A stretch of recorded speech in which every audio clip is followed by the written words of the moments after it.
There we go. So good afternoon, everybody. Cordell's on, looking a little fuzzy, but that's all right.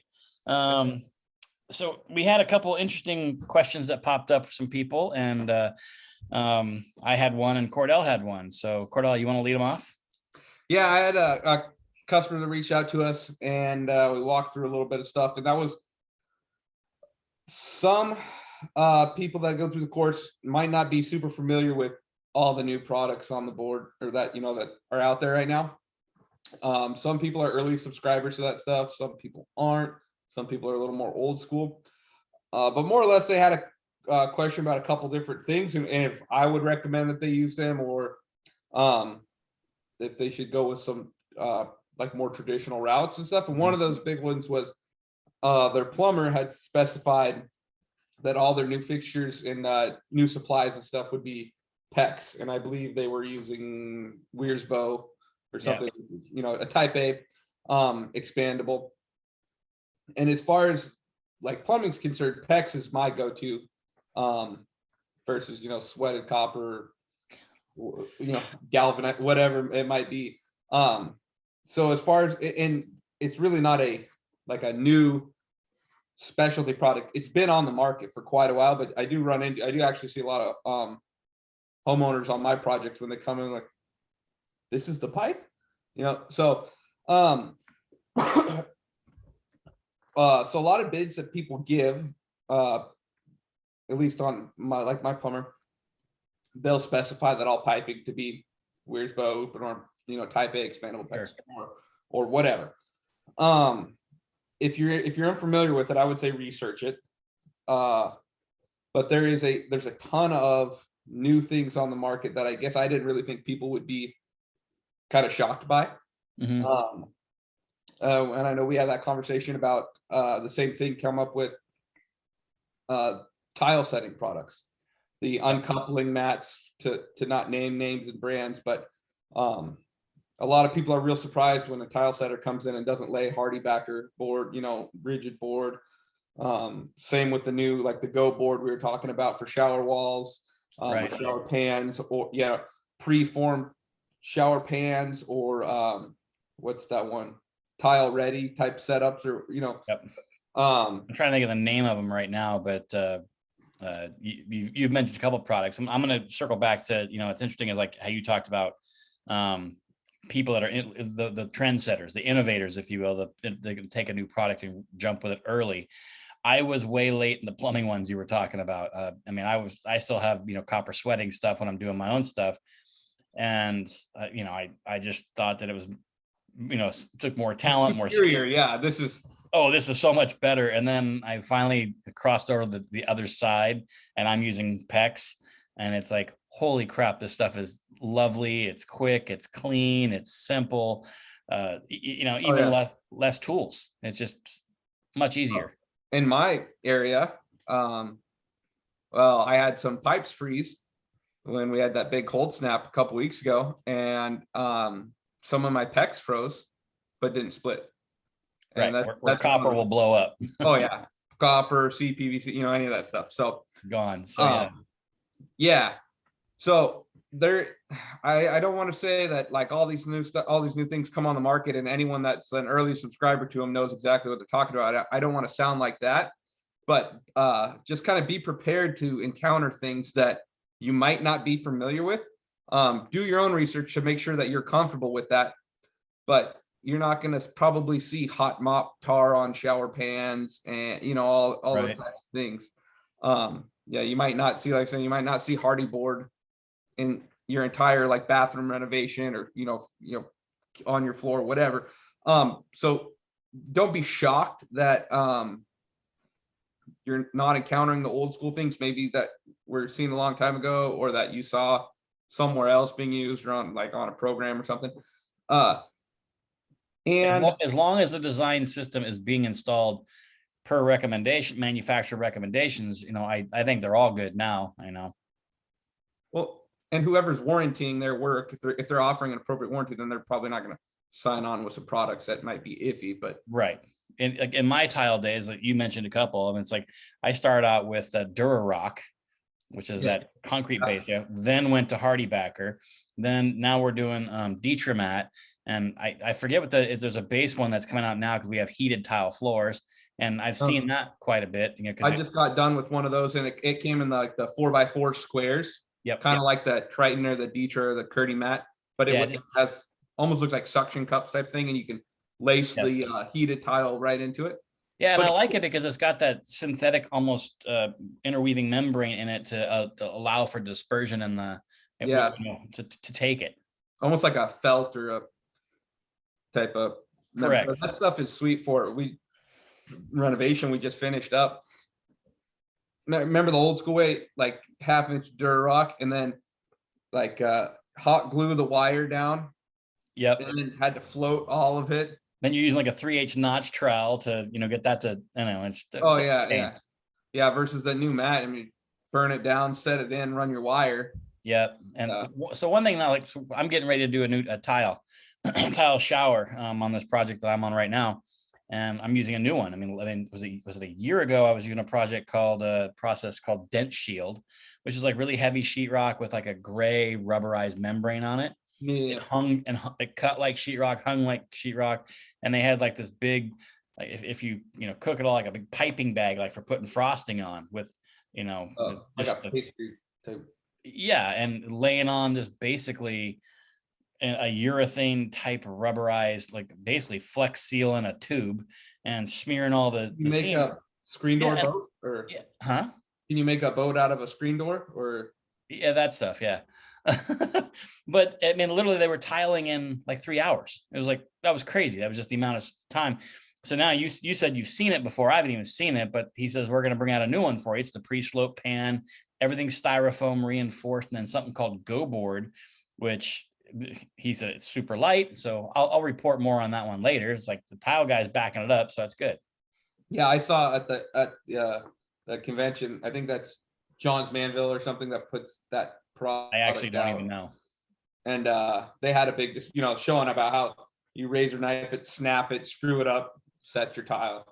Like, well, what they sold me on was like you can carry like 4 sheets with one hand. I'm like, what? Like I'm used to really, really heavy stuff, and especially in your situation where you're going several floors, and for a lot of renovations too, like in old homes, that I could see where the Go Board, because I'm a big old school like dry pack shower pan dude. We do a lot of those, and I like them because you can do all sorts of custom stuff and whatnot. But we do curdless, 0 entry shower, all that stuff. But in certain situations, my house that I live in was built in 1908. The second floor, not really cut for a dry pack shower pan, the tiny like 2x4 floor joist. And so that the Go Board, like the pre-slope shower pan, the whole shower pan assembly, I mean, you can just pick up and you can toss it up in the air. So there's some big benefits to using those, like all these new products. They were developed for a reason. A lot of this stuff isn't like someone came up and they're like, hey, we should do this differently because, I'm getting bored of this way. Like they came up with it because, like the Go Board shower pans, like John Manville, like they need a lighter product has a place in a lot of renovations, especially. Oh, absolutely. And time sensitive. Time, labor is getting more and more expensive. So, as a consumer, you're getting a product maybe that might be a little more expensive material wise than bags of concrete mix and sand, but it goes down and they tile that day or tile the next day. They don't have to put a membrane on and then come back and slope again and then come seal and then, and traditional methods that we think were great might not work in certain situations. It's the same thing like PEX plumbing. It's like, well, I think copper, I do know a plumber that's like, oh, I only do the copper because it's like, man, I mean, this stuff, they invented it because it was like, there's ease to it. So. Well, and I just love the fact, like you gave it case in point, your pipes froze. They did not split. Case closed. Yeah. Right.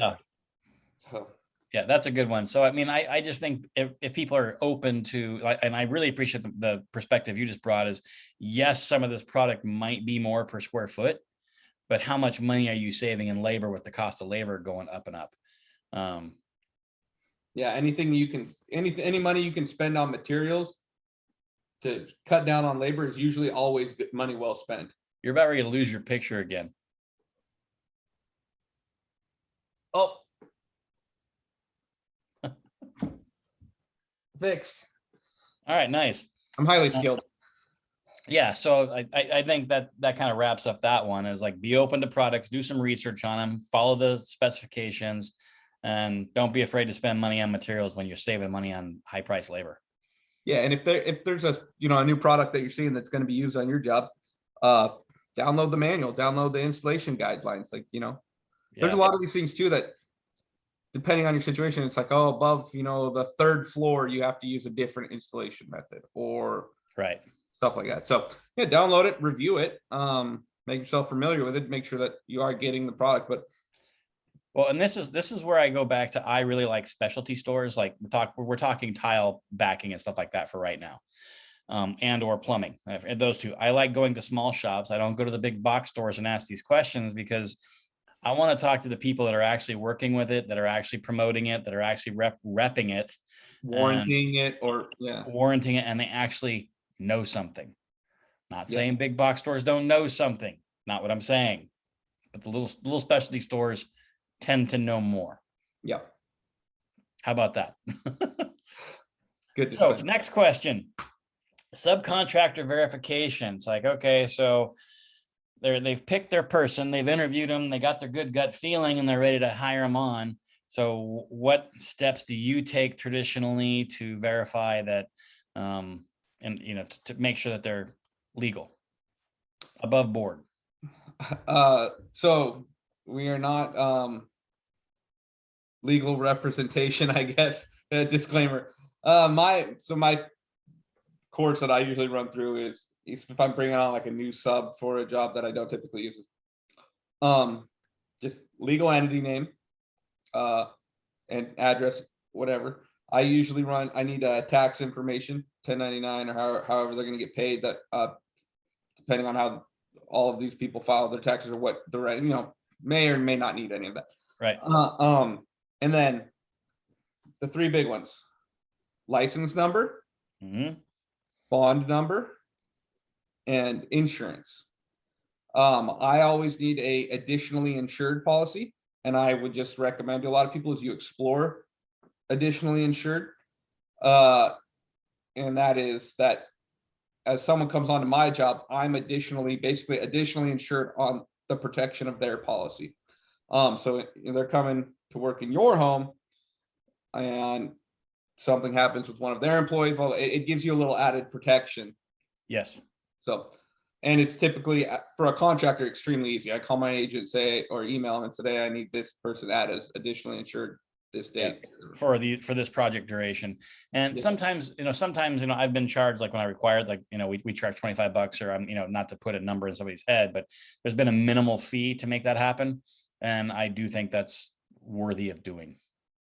Yeah, no, I've had to do it for some municipalities to like work in right of ways. Mm-hmm. The local cities has to be named additionally insured. Yep. And the other thing too is when you get additionally insured, that they are insured. Yes, their policy is active and current. Okay, because if you get a certificate of insurance from somebody, you get your stack of stuff, you get your license, bond, insurance paperwork. Here's my packet, and you get the ACORD form saying yes, he's insured. Literally, what that means is they're insured at the moment that thing was printed. If they didn't pay their premium bill the next month or whatever, and it goes into cancellation, if you are not additionally insured, you will not be notified that their insurance policy has lapsed or whatever. So it's very important to make sure that everything stays current and active. Yeah. And I'm probably a lot of states are like this, but I know Washington Labor and Industries, it's really easy to look up. If you just get their license number, you can look it up on the Labor and Industries website, legal owner, what their trades are. Cause that's another thing, especially in the construction industry, at least in, working in Washington, is whether or not you have a general license or a subcontractor license, and what you're allowed to do under that license. Yeah. Under that license. So yeah, and that's what is it, LNI.com, LNI.gov, or something like that, LNI, and then it's contract. It's going to be different from every state. You can just Google whatever state contractor lookup, and then find it right there. Yeah, and then here you put in their number, and they'll tell you their insurance policy, it's active, their bond number, who, the bond provider, the amount, and what they're allowed to do under that license. Yeah. And it's just good to verify. So, yeah, and there's nothing wrong with that. Actually, I had it come through where I changed insurance providers. Yep. And something happened, didn't get the right information to Labor and Industries. And so my license was inactive. I didn't know. Yeah. So I had someone say, hey, can you, and I had to get my packet together, and I go look online to just print off all the little verification sheets for my own company. I'm inactive. Yeah. What? Due to no insurance. So, a couple quick phone calls, whatever, resolved. But yeah, you can usually look all that stuff up pretty easy, but as long as you have a legal, like a contractor's license number, look up to see, because usually their insurance too will fall under, in this, depending on the scope of the project, like a plumber is usually going to be licensed as a specialty contractor to do plumbing. Right. That's pretty good. But if you get into to carpentry and demolition and blah, blah, blah, your person you hire might be licensed to do carpentry, finished carpentry, not structural changes, not tile setting, Right. whatever that might be. And if you have a problem with that work, their insurance may or may not cover them. It might be harder to deal with because they were working outside of their scope of practice. So yeah, that's a good, I didn't think about mentioning that. It's good call out there. Yeah, that's the two big things we're gonna cover this week. Covered products, covered contractor verification. Yeah. Love it. So keep sending your questions. We will answer them best we can. You look all shiny, that's the sun shining on you funny. Sun's peeking through the window. It's a beautiful day here in Eastern Washington. That is so I'm not even so cute. All right, we'll see you soon. All right, see ya.